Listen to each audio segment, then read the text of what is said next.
कालच्या पार्ट 1मध्ये मी तुम्हाला सांगितलं की माझ्या घरी काल आंबेरस होता. मग काय सगळ्यांनी एकत्र आंबेरस केला, मस्त जेवणं झाली आणि त्यानंतर सगळे निघाले. आता इथे कल्याणी, वर्णिका आणि मावशी कल्पेश निघालेले होते. त्यानंतर त्यांना टाटा बाय बाय केलं आणि नणंदबाईंनी घरात आल्यावर आम्हाला वाण द्यायला सुरुवात केली. तर या आमच्या नणंदबाई आहेत ना, त्या खूपच धार्मिक आहे. त्यांनी सर्वच म्हणजे जवळपासच्या सगळ्याच त्या बायकांना 33 वाण वाटायचं ठरवलेलं होतं. मग त्यांनी आम्हालाही ताटल्या, दिवे आणि मंगळसूत्राच्या खूपच सुंदर अशा पोथी आणलेल्या होत्या. ह्या नणंदबाई असंच नेहमी काही ना काही आम्हाला आणत असतात. त्यांच्या अनेक यात्रा फिरून झालेल्या आहेत आणि ते जिथे जातील ना तिथे आमच्यासाठी अशी गिफ्ट आणत असतात. तर खूपच सुंदर असं त्यांचं वाण होतं आणि त्यांनी दिलेल्या मंगळसूत्राच्या पोथी मी तुम्हाला उद्या शेअर करेल.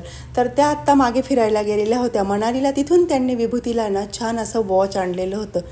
तर खूपच सुंदर होतं. मग मावस सासूबाई पण निघाल्या. हर्षदाच्या आणि मावस सासूबाईंचा नमस्कार केला आणि मग बाहेर आलो तर आमचा रुद्र पेढे वाटत होता. तर पेढे का, तर आमच्या लहान्या नणंदबाई हर्षदाने गाडी घेतलेली आहे. आता इथे रात्री 12 वाजता पेढे वाटण्याचा कार्यक्रम चालू झाला. वैभव आणि आमच्या मावस सासूबाई गेलेल्या आहेत. त्यानंतर 12 वाजता आम्ही हर्षदाची गाडी ओवाळायला सुरुवात केली. बघा, त्यांनी आज गाडी घेतली, हाही खूपच आनंदाचा क्षण होता. गाडी जरी काल घेतलेली असली तरी आमच्याकडे अशी पद्धत आहे की ती सगळ्या पाहुण्यांच्या घरी ओवाळायला न्यायची असते.